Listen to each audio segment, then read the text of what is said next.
Hello everyone, I welcome you all to this channel on MacTalk. Today we are going to start from mechanics section जो कि हम UKPSC JEE examination को target करते हुए complete कर रहे हैं। ठीक है, तो यहाँ पे हम स्टार्ट करें। सबसे पहले हमारे पास क्या क्या टॉपिक हैं जो हम कवर करने वाले हैं।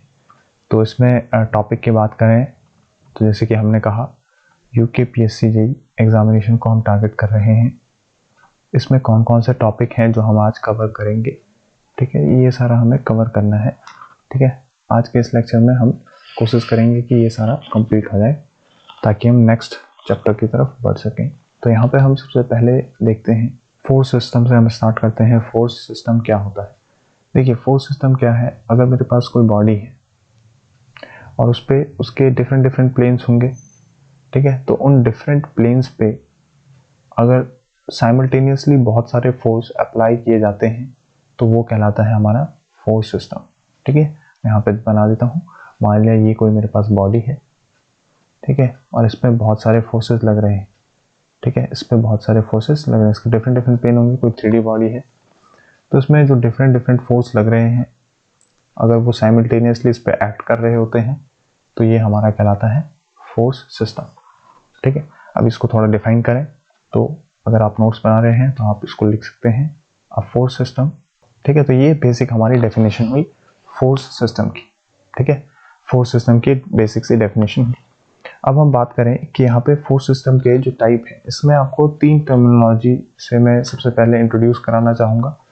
सबसे पहली बात तो हमें पता होना चाहिए कि कोप्लेनर क्या होता है। कोप्लेनर मतलब क्या। ठीक है, दूसरा टर्म आता है कंकरेंट। कंकरेंट मतलब क्या। और तीसरा टर्म आता है कोलीनियर।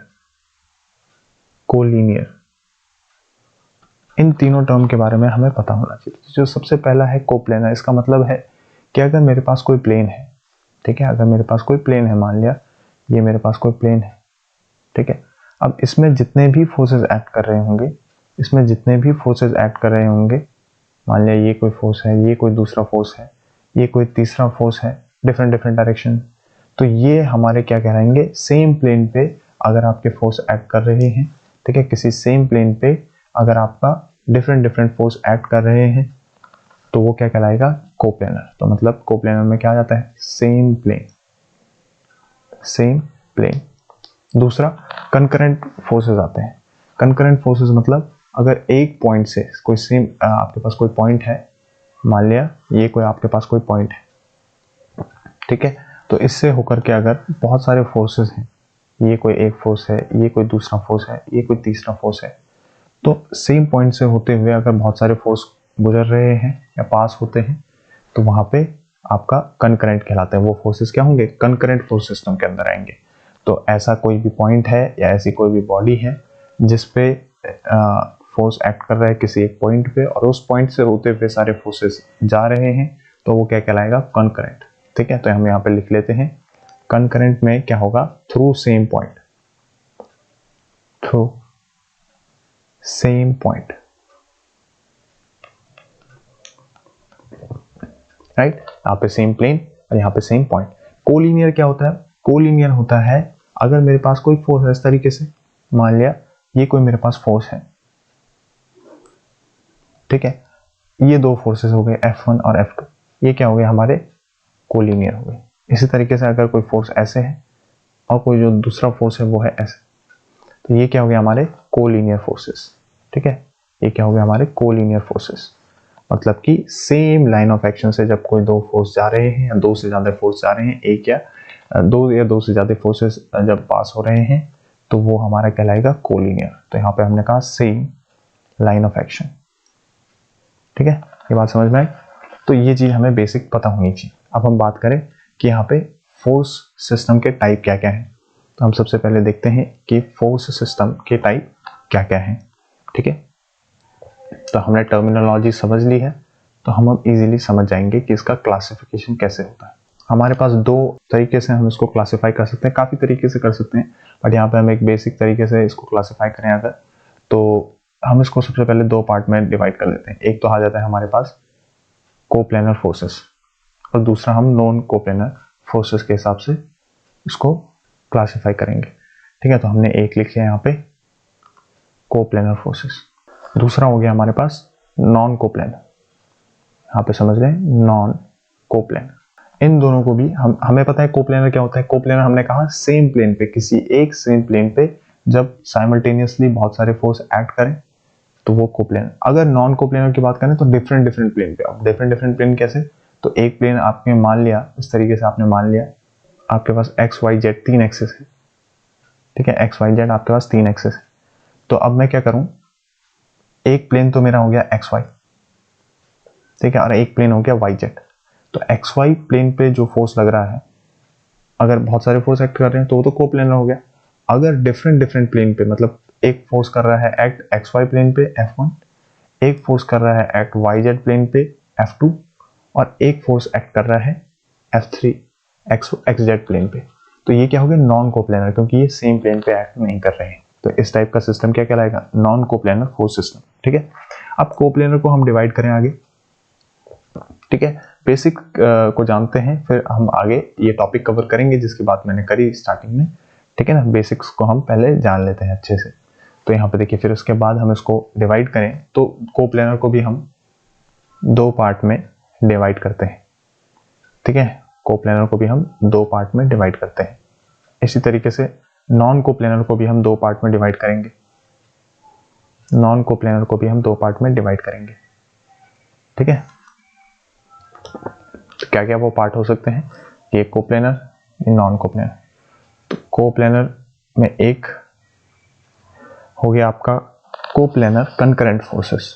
ठीक है, इसमें हमने एक पार्ट कर लिया कोप्लेनर कंकरेंट फोर्सेस। तो हमें पता है कंकरेंट का मतलब क्या है, अभी हमने समझा। ऐसे हमें कोप्लेनर का मतलब पता है। ठीक है, और कोप्लेनर कंकरेंट हो गया।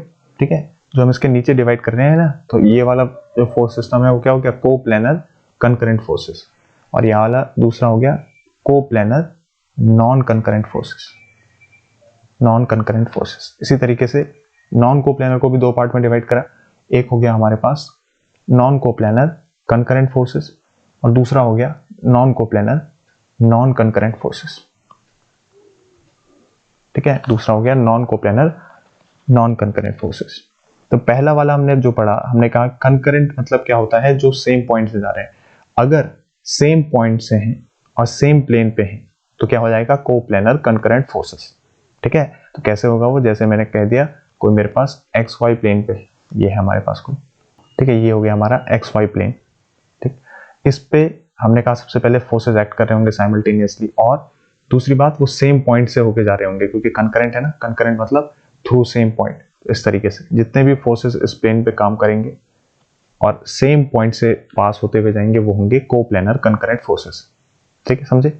दूसरा कोप्लेनर नॉन कंकरेंट फोर्सेस, जो हमने इसका टाइप बनाया वो क्या हो गया, उसमें कोप्लेनर तो होंगे सेम प्लेन पे होंगे बट नॉन कंकरेंट होंगे। किस तरीके से, इस तरीके से कोई एक्स वाई जेड पे प्लेन पे फोर्सेस हैं, है तो वो कोप्लेनर मतलब है एक ही प्लेन पे, बट नॉन कंकरेंट है मतलब सेम पॉइंट से पास नहीं होंगे। इस तरीके के फोर्सेस क्या हो जाएंगे नॉन कंकरेंट। समझ में आ रहा होगा।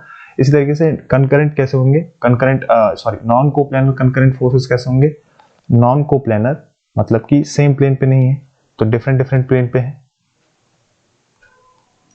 ठीक है, और साथ ही साथ क्या है कंकरेंट है, तो इस तरीके के फोर्सेस हो सकते हैं, एक फोर्स ये, दो फोर्स ये, तीसरा फोर्स ये। ठीक है, तो कंकरेंट भी है साथ ही साथ, और अलग अलग प्लेन पे है, एक्स वाई, वाई जेड और जेड एक्स प्लेन पे। इस तरीके से नॉन कंकरेंट फोर्सेस कैसे हो जाएंगे, कोप्लेनर नॉन कंकरेंट कैसे हो जाएंगे, तो ना ही एक प्लेन पे है और ना ही कंकरेंट है। इसका मतलब ऐसे ऐसे ऐसे। समझ में आई बात। आगे इसको क्लासिफाई करते हैं ताकि इसको आप ऐसे समझें। ठीक है ना, इजी वे है ये समझने का क्लासिफिकेशन के जरिए। इसके बाद है कंकरेंट।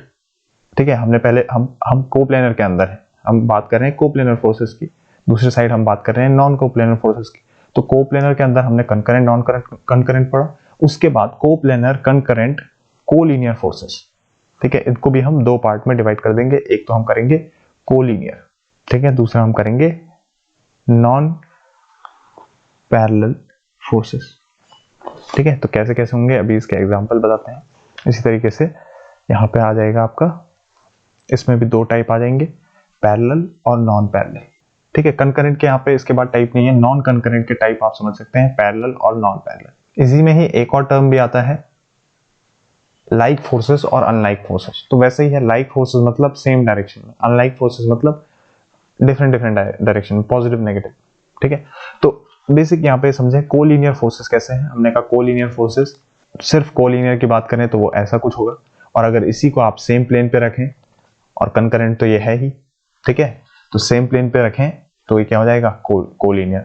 ठीक है, तो यहाँ पे आपको ये सब बात समझनी होगी कि जहां भी कोलिनियर फोर्सेस होंगे वो कभी भी नॉन कोप्लेनर नहीं हो सकते, क्योंकि वो ऐसे फोर्स हैं। ठीक है, तो ये लगेगा तो ये एक प्लेन पे, ठीक है, तो ऑब्वियसली ये कोप्लेनर के अंदर ही आएगा। ठीक है, अगर आप चाहे ऐसा भी कर लें तो भी ये एक ही प्लेन हुआ। ठीक है, ऐसा भी अगर आप कर लें तो भी ये एक ही प्लेन हुआ। कैसा, इस तरीके से, अगर आप इस कॉर्नर पे रखें एक फोर्स को, दूसरा फोर्स इधर रखें तो भी सेम प्लेन हुआ। ठीक है, तो यहाँ पे हमने कहा कोलिनियर सेम प्लेन पे होगा तो कोप्लेनर के अंदर ही आएगा। ठीक है, कोलिनियर कभी भी नॉन कोप्लेनर में नहीं पढ़ा जाएगा। दूसरी बात, ठीक है, कभी भी अगर ऐसा क्वेश्चन पूछ लिया जाता है कि कोलिनियर कोई फोर्स है, तो ये चीज आपको ऑब्वियसली यहाँ पे समझनी होगी कि ये कोप्लेनर फोर्स की बात हो रही है। ठीक है, कोप्लेनर फोर्स की बात हो रही है, कोलिनियर है तो कोप्लेनर होना ही पड़ेगा, सेम प्लेन पे होना ही पड़ेगा, क्योंकि ये 90 डिग्री पे तो है नहीं ना। मतलब कि जो कोलिनियर फोर्सेस हैं वो एक ही लाइन ऑफ एक्शन होनी चाहिए, और एक ही लाइन ऑफ एक्शन आपकी केवल और केवल एक ही प्लेन पे खींची जा सकती है।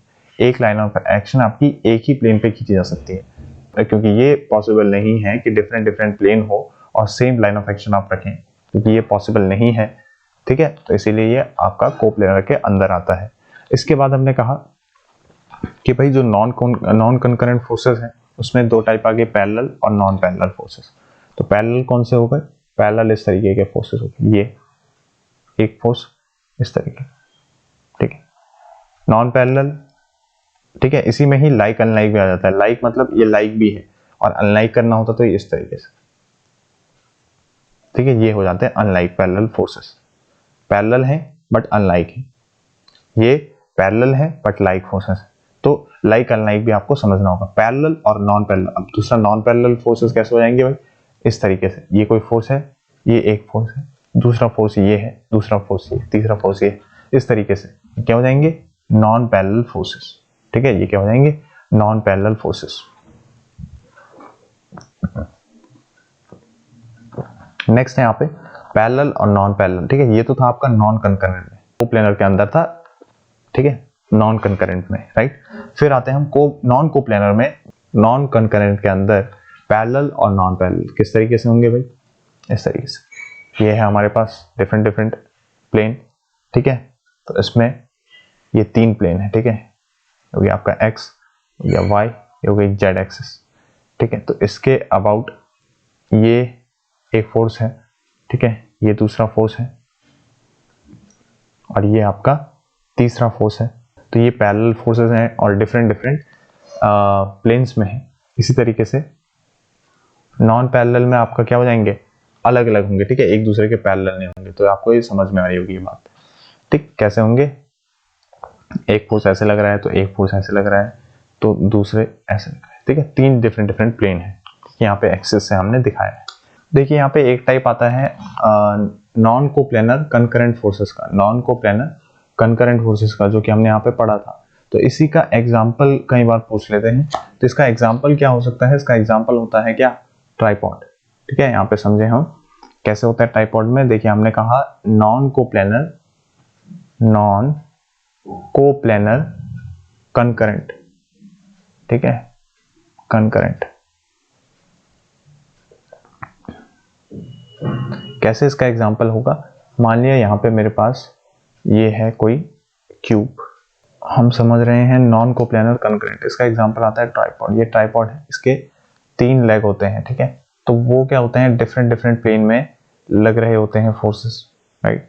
और प्लेन डिफरेंट डिफरेंट हैं, साथ ही साथ इसमें ये कंकरेंट भी है।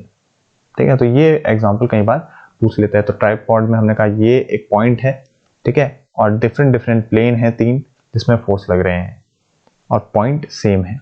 ठीक है, तो हमने कहा नॉन कोप्लेनर मतलब डिफरेंट प्लेन, और कंकरेंट मतलब सेम पॉइंट से होते हुए जा रहा है अगर, तो वो आपका कहलाता है। ठीक है, अब हम बात करते हैं नेक्स्ट फ्री बॉडी डायग्राम। ठीक है, अब हम बात करते हैं फ्री बॉडी डायग्राम। क्या होता है ये?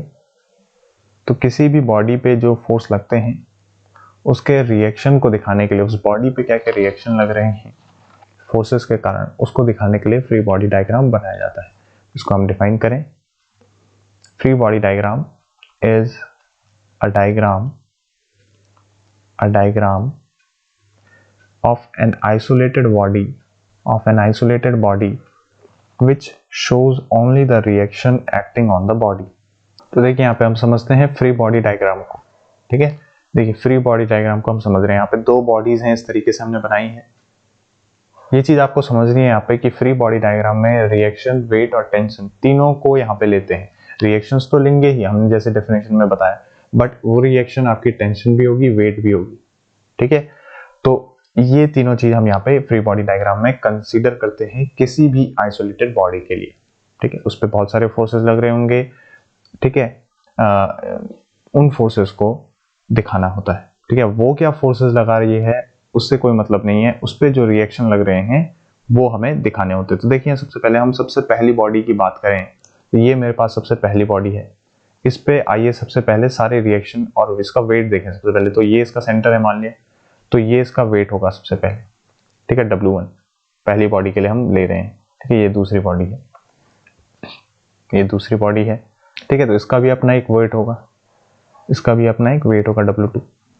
ठीक, अब रिएक्शन की बात करें तो सबसे पहले इसमें क्या क्या रिएक्शन लग रहे हैं देखें। अगर यहाँ पे तो सबसे पहली जो बॉडी है ये वॉल पे कुछ ना कुछ वेट डाल रही है, तो उसके कारण वॉल इस पे कुछ फोर्स लगा रही होगी, रिएक्शन लगा रही होगी, तो वो क्या हो जाएगा हमारा, मान लिया RA। इस तरीके से इसका अपना वेट है तो ये वॉल पे लगा रही है, तो वॉल इसके रिस्पॉन्स में इस पे कुछ रिएक्शन लगा रही होगी, दैट विल बी RB मान लिया। इसी तरीके से ऐसे भी हम यहाँ पे ले सकते हैं कि ये जो बॉडी है, पहली जो बॉडी है, ये दूसरी पे कुछ फोर्स लगा रही होगी। ठीक है ना, वॉल के सहारे के कारण इस पे कुछ ना कुछ इतनी स्ट्रेंथ, मतलब कितना इसमें फोर्स है कि ये दूसरी बॉडी पे भी कुछ ना कुछ फोर्स लगाएगी। तो दूसरी बॉडी पे ये जब फोर्स लगा रही है तो दूसरी बॉडी भी उस रिस्पॉन्स में इस पे कुछ ना कुछ रिएक्शन लगाती है, तो वो कितना होगा, वो ऐसा होगा R1। मान लिया कितना है वो R1। दूसरी बॉडी पे चले जाएं। ठीक है, दूसरी बॉडी पे चले जाएं। यहाँ पे जो दूसरी बॉडी है इस पे कुछ ना कुछ वॉल के कारण लग रहा है इस पे reaction, so that will be RB dash मान लो। और ये जो बॉडी है दूसरी बॉडी, ये पहली पे कुछ फोर्स लगा रही है, तो उसके रिस्पॉन्स में इस पे लगेगा R2। ठीक है, तो इस तरीके से यहाँ पे आपको देखने को मिलते हैं रिएक्शन। ठीक है, हम देखें अगर आइसोलेट करें दोनों बॉडी को और समझें तो हमारे पास जो सबसे पहली बॉडी है, ठीक है, तो आइए इनका FBD देखें, फ्री बॉडी डायग्राम। तो ये हमारी थी पहली बॉडी और ये थी हमारी दूसरी। तो इसमें हमने कहा क्या क्या फोर्स लग रहा है, तो इसका अपना एक वेट था W, सेंटर से होते हुए जाएगा सब कुछ। ठीक है, आप अज्यूम करें कि सेंटर से होते हुए यहाँ पे से जा रहा है। ठीक, इसी तरीके से RB भी लगेगा इस पे वॉल के कारण, तो हमने दिखाया इस पे RB लग रहा है। इसी कारण यहाँ पे एक और चीज है कि ये बॉडी, पहली बॉडी दूसरी बॉडी के कांटेक्ट में है, तो ये अपना कुछ फोर्स लगा रही है, क्योंकि वॉल के सहारे के कारण ये इस पे दूसरी बॉडी पे कुछ फोर्स लगा रही है, तो उसी के कारण दूसरी बॉडी इस पे रिस्पॉन्स में R1 फोर्स लगा रही है, सो दैट इज R1। इसके बाद ये जो बॉडी है ये वॉल पे सटी हुई है, तो वॉल के कारण इस पे रिएक्शन लग रहा है R1 RA। ठीक है, ऐसे ही दूसरी बॉडी जो है इसमें क्या क्या लग रहा है, एक इसका अपना वेट है। ठीक है, ये W1 था, ये W2 है इसका वेट, और इस पे वॉल के कारण लग रहा है क्या, RB डैश। ऐसे ही इस पे पहली बॉडी, क्योंकि दूसरी बॉडी पहली बॉडी पे फोर्स लगा रही है, तो उसी के कारण पहली बॉडी रिएक्शन लगा रही है इस पे कितने का, R2 का। ठीक है, ये था इसमें फ्री बॉडी डायग्राम।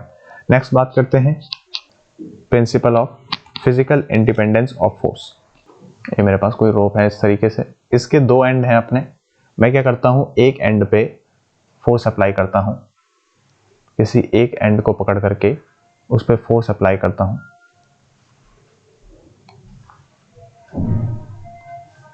इस पे मैंने मान लिया F1 फोर्स अप्लाई किया और इस पे F2 फोर्स अप्लाई किया। ठीक है, और ये जो दोनों फोर्स हैं ये इक्वल है, F1 is equal to F2, F1 is equal to F2 है।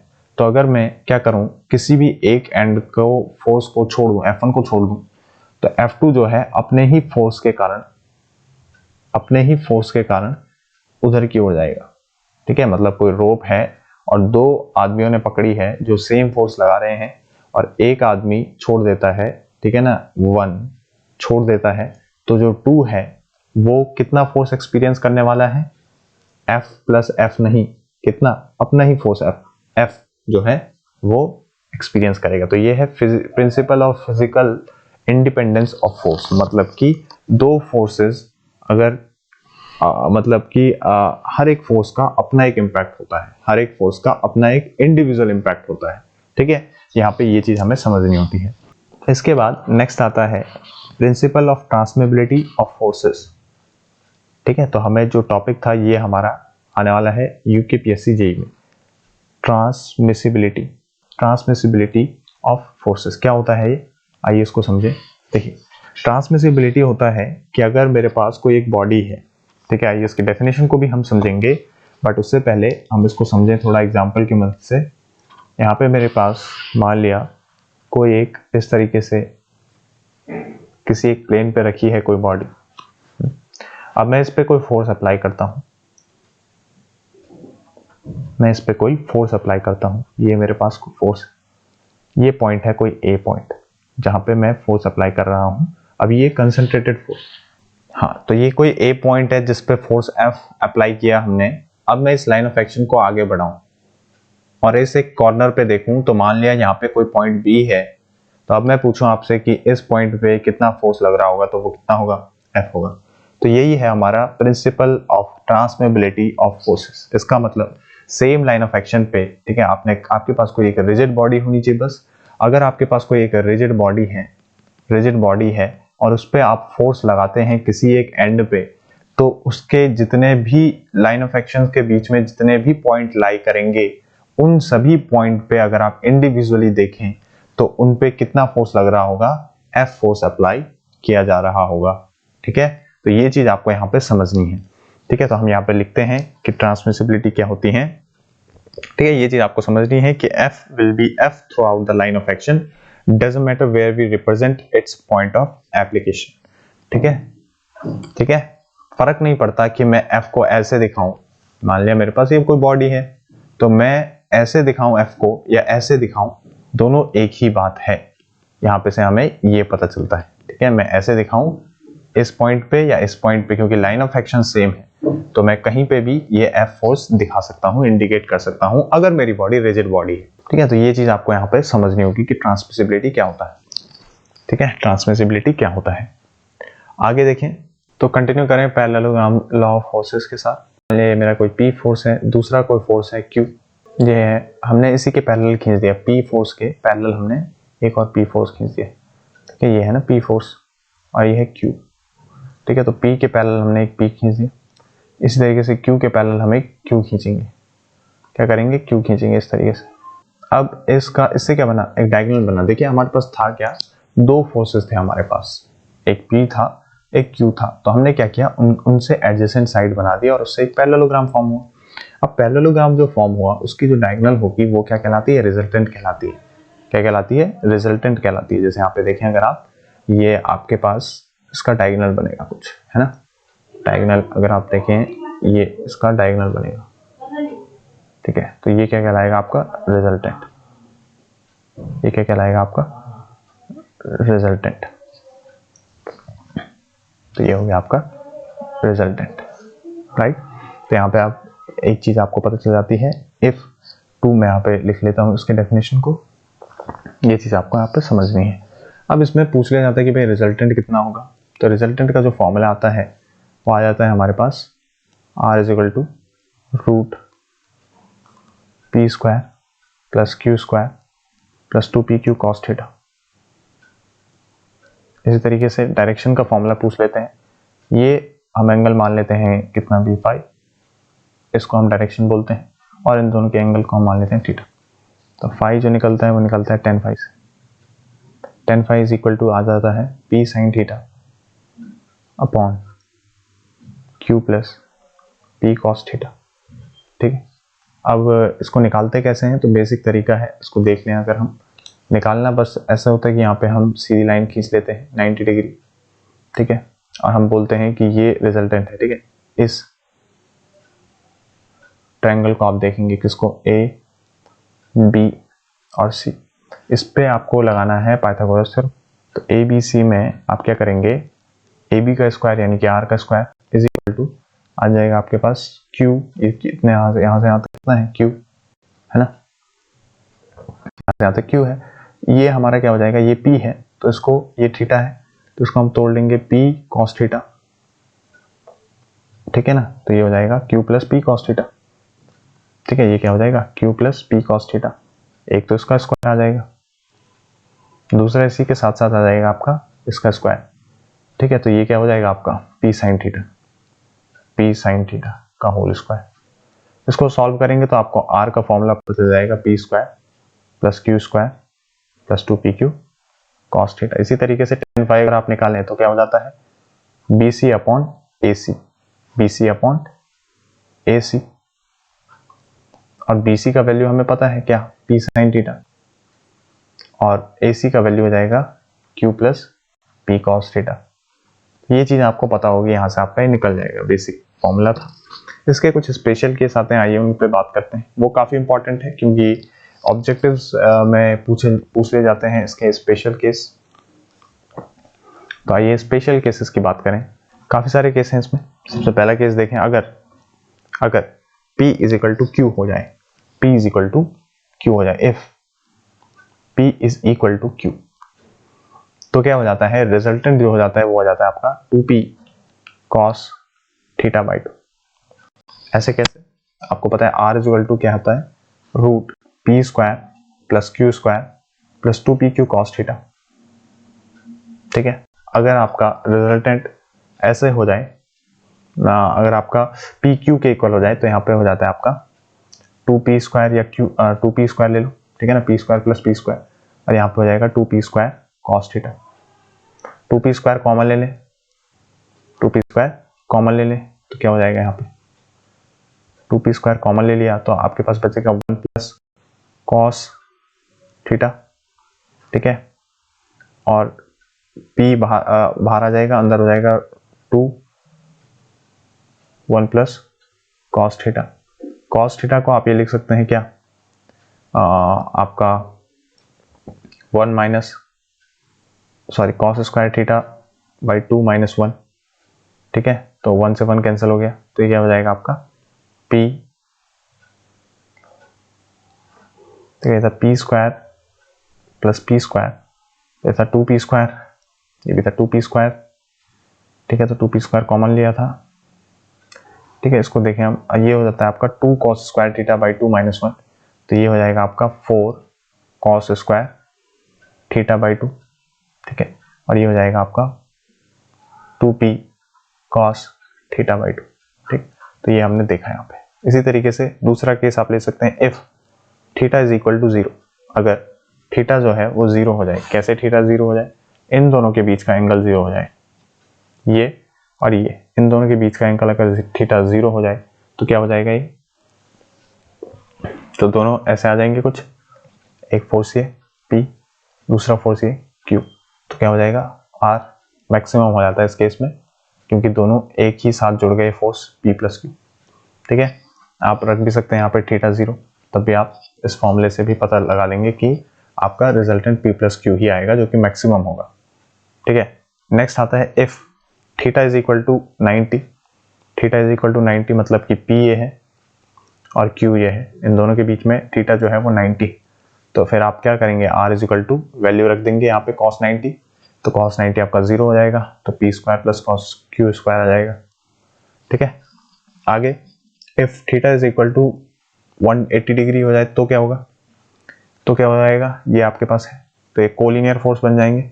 अब इसमें R मिनिमम आएगा, बट डिपेंड करेगा कि P बड़ा है या Q। अगर P is greater than Q तो R मिनिमम क्या हो जाएगा, P माइनस Q। अगर Q is greater than P तो R मिनिमम हो जाएगा Q माइनस P। ये है हमारा फोर्थ केस। नेक्स्ट केस की बात करें, अगर थीटा तो हो जाए 180 ही, थीटा तो हो जाए 180 ही, बट पी हो जाए क्यू के इक्वल, तो आर क्या आ जाएगा 0। क्यों?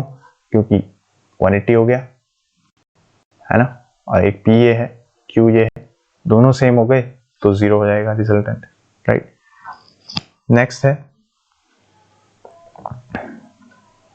अगर P, Q और R तीनों इक्वल हो जाएं, if P, Q and R तीनों इक्वल हो जाएं, तो थीटा कितना हो जाता है भाई? तो ये आपका फॉर्मूले से निकल जाता है, ये आ जाता है आपका 120। कितना आ जाता है? 120।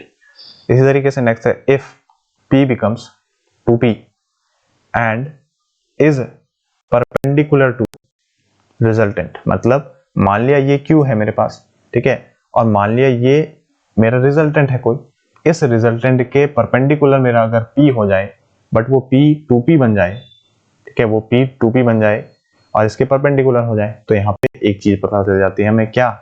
कि Q और R इक्वल हैं, ये दोनों इक्वल हैं, राइट। ये चीजें आपको याद रखनी होंगी ताकि डायरेक्टली आप ऑब्जेक्टिव्स के टाइम पे याद रखें। एक और आप कंडीशन ले सकते हैं, अगर P is greater than Q, तो ये भी आप सॉल्व कर सकते हैं, ये आ जाएगा phi is less than theta by 2। हमें पता है फाई क्या है, रिजल्टेंट किस एंगल पे है, ठीक है, या रिजल्टेंट की डायरेक्शन क्या है, वो फाई है, और थीटा है दोनों फोर्सेस के बीच का एंगल।